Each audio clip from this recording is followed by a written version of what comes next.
공론되는 바와 같은 엄연한 사실 때문에 견강부회적으로 주장하고 있는 태권도 역사가 재정립되어야 합니다.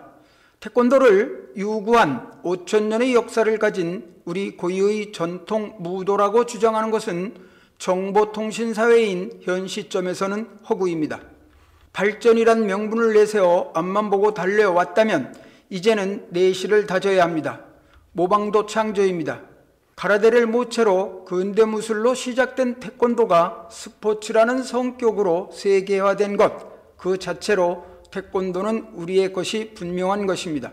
이제는 세계화된 태권도가 태권도 본연의 모습인 무도로서 새롭게 태어나 무도 태권도로 다시 세계화된 태권도의 진면목을 보여야 합니다. 총 68회에 걸쳐 관을 중심으로 살펴본 태권도 형성사, 태권도 반세기, 태권도 현대사, 노병짓 관장의 친필 서한을 참고로 해방과 더불어 태동돼 현재에 이른 태권도의 근대사를 재구성해 강론합니다. 손독성은 1921년 서울 을지로에서 태어났습니다. 어릴 적부터 권투와 태권을 접한 그는 1947년 청도관에 입관해 당수도를 배우기 시작합니다. 손독성은 청도관 창설자인 이원국에서 당수도를 배웠습니다. 이원국은 운동을 가르칠 때 도복을 입지 않았다고 합니다. 넥타이에 정장 차림을 하고 구두를 신고 잠깐 도장에 나와서 한번 둘러보고 가는 시기였다고 합니다. 손독성은 1951년 일사후퇴 직후 이용국 관장으로부터 청도관 2대 관장을 맡아달라는 부탁을 받습니다. 그 후 서울에 돌아왔을 때 현정명이 청도관을 지도하고 있었습니다. 그러나 현정명은 자신의 힘으로는 청도관 관원을 지도하는 것이 역부족이라며 손독성에게 도움을 청했고 그런 와중에 일본으로 건너간 이원국이 책임을 지고 청도관을 운영해달라는 요청을 합니다. 고심 끝에 관장직을 받아들인 손독성은 민은식, 현정명, 엄영규를 사범으로 임명하고 그 후 남태희도 사범으로 임명합니다. 사범들이 본국까지 자비로 주며 청도관을 운영했다고 태권도 반세기에는 서술되고 있습니다. 손독성은 청도관을 운영하면서 사제를 털어 봄, 가을 두 차례에 걸쳐 정기적인 연무대회를 열었으며 청도관 기관지를 발간해 무상으로 배포하기도 했다고 합니다. 그러나 그의 관장직 수행은 오래가지 못했습니다. 청도관 내부에서 그를 반대하는 사람들이 나타나기 시작한 것입니다. 이런 상황에 대해 손독성은 일본에 있던 정영택이 청도관 분열을 획작하는 동시에 청도관 내부에서 자신에게 반대하는 자들이 야합하여 1959년 6월 일본에 건너가 있는 이원국을 부추겨 이원국 명의로 된 청도관장 임명장을 엄윤규에게 내렸다고 생각합니다. 이 상황을 이해하면 청도관 내부적으로 손독성의 관 운영에 의견이 맞지 않았던 현정명, 엄윤규, 남태희와 충돌은 물론 손독성과 채용이 그리고 엄윤규의 갈등이 첨예하게 나타납니다. 그런 상황은 1959년 6월 16일 서울신문에 낸 성명서에 고스란히 드러납니다.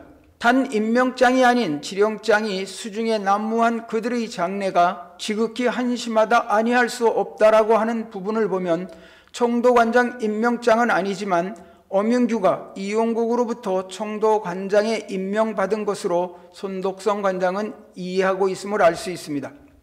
이런 일련의 상황에 대해 손독성은 어려울 때 도움을 준 엄윤규가 자신을 배신했다는 것에 화가 치밀었을 것입니다. 육군사관학교와 서울대의 태권도 지도를 엄윤규에게 맡기는 등 인간적인 배려도 마다하지 않았는데 최고학부에서 태권도를 지도한다는 엄윤규가 자신을 배신할 것이라는 생각은 전혀 하지 않았던 것 같습니다. 하지만 결과는 배신을 한 것이 되었습니다. 이에 대해 손독성은 엄윤규는 아주 못된 사람이야. 육군 통신학교에 있다가 군복을 벗고 제대할 때 갈 곳이 없다고 해서 청도관에서 당수도를 지도하라고 했더니 고맙다고 할 때는 언제고 말이야. 내가 최용이와 친하게 지내는 것을 알면서도 엄윤규가 최용이와 결탁을 해 일본에 있는 이용국 관장에게 편지를 청도관에 불화가 있는 것처럼 꾸며가지고 말이야. 그런 일이 있고는 며칠이 지나자 이용국 관장의 처제가 형부의 말씀을 전하러 왔다며 이 관장이 한국에 오시면 어떻게 대우를 해주겠느냐고 묻더군. 일본으로 몰래 탈환한 사람이 한국에 돌아온다니 말도 안 되는 소리였어 라고 배신당한 것에 대한 울분을 소해했다고 태권도 반세기에서는 서술되고 있습니다. 이런 상황에서 육군소장이던 최용희와 그의 부관 남태희마저도 엄윤규를 지지하자 손독성은 화가 치밀어 가만히 있을 수가 없었습니다. 제자뻘되는 엄윤규에게 배신을 당했다는 치욕 때문에 1959년 6월 서울신문에 총독관 관장명의 성명서를 광고 형식으로 냅니다. 성명서 내용은 의리와 겸손을 본분으로 맺어진 태권도 총독관원으로서 기히 일부 제명 처분을 당한 반동 분자의 선동으로 초대관장 이용국을 기만 연락하여 우후 죽순격으로 발전 육성하는 수십만 관원에 대하여 신의를 저버렸을 뿐만이 아니라 배은망덕 낙오자가 되기를 그들은 스스로 택하고 말았다. 그들은 총독관 간부회의 명칭을 도용하여 스스로 제명 공고를 지상에 공포하는 등 가증스럽게도 중상모략을 유포하고 있다. 수십만 관원을 사랑하고 태권도 총독관의 앞날을 위하여 그러한 배신행위를 하는 자에게 어찌 관장이란 명칭을 물려줄 수 있을까? 단결 맹연습 불온 대회에 대비하고 있으니 유혹치 마시기 바라는 바이다라고. 이런 상황에서 손독성은 현종명, 엄윤규, 남태희를 제명하고 최용희의 총독관 명예관장을 취소하는 특단의 조치를 내립니다.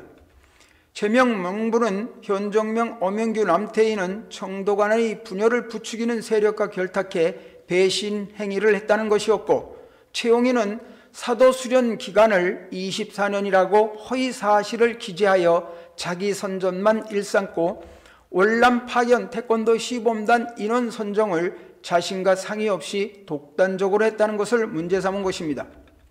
또한 민간도장 관장으로 동남아 태권도 시범단을 파견할 때 단장을 맡게 해달라고 최용희에게 부탁했으나 이를 거절하며 서로 간의 갈등이 심화되는 상황에서 맞대응한 것이 아닌가 합니다.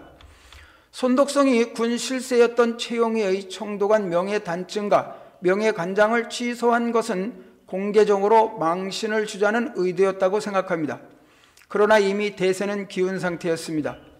최용희는 자신이 창립한 오도관과 자신을 추종하는 사람들을 중심으로 대한태권도협회를 창립하면서 손독성을 고의로 제외시켜버립니다. 특히 총독관을 대표하는 손독성을 빼고 사범인 엄윤규를 이사로 임명해 망신을 줍니다. 세력 싸움에서 밀려난 손독성은 태권도 하는 놈들 꼴도 보기 싫다며 대만으로 여행을 떠나는 등 밖으로 겉돌기 시작합니다. 그때나 지금이나 태권도는 태권도가 추구하는 옳고 그름인 정의, 대의 명분은 없고 오직 자신과 추종 세력들의 이익만을 위하는 합종연행과 모사만이 판을 치는 것은 조금도 다를 것이 없는 것 같습니다. 이런 파렴치한 행위들을 보다 못한 손독성 관장 밑에서 부사범으로 있던 강소정이 인천을 중심으로 10여 개의 총독관 직관을 모아 국무관을 만들어 손독성을 관장으로 추대했으나 사양합니다. 총독관 관장에서 물러난 후 설 자리를 잃은 손독성은 1963년 3월 미국 이민길에 오릅니다. 이민길에 오르던 날 그의 곁에는 가족들과 영어 무도 잡지 블랙벨트의 한국 특파원 김병수만이 있었다고 합니다. 김병수는 총독관 관장을 지낸 그가 쓸쓸히 이민을 떠나는데 아무도 거들떠보지 않는 무정함에 심한 모멸감을 느꼈다고 합니다. 손독성은 미국 뉴욕에 온 후 6만여 명의 태권도 유단자를 배출했다고 하며 해마다 7, 8월에는 썸머 캠프를 여는 등 왕성한 태권도 지도에 전념했습니다. 손독성 관장은 고령에도 불구하고 도장에 나와 태권도를 지도하는 이유에 대해 태권도를 안 하면 나는 죽는다라고 했다고 합니다. 태권도를 하지 않으면 금방 주름살이 늘고 힘이 없어진다는 것입니다. 다음 15회차에서는 협회 창립 움직임과 연무 시범대회에서 강론합니다.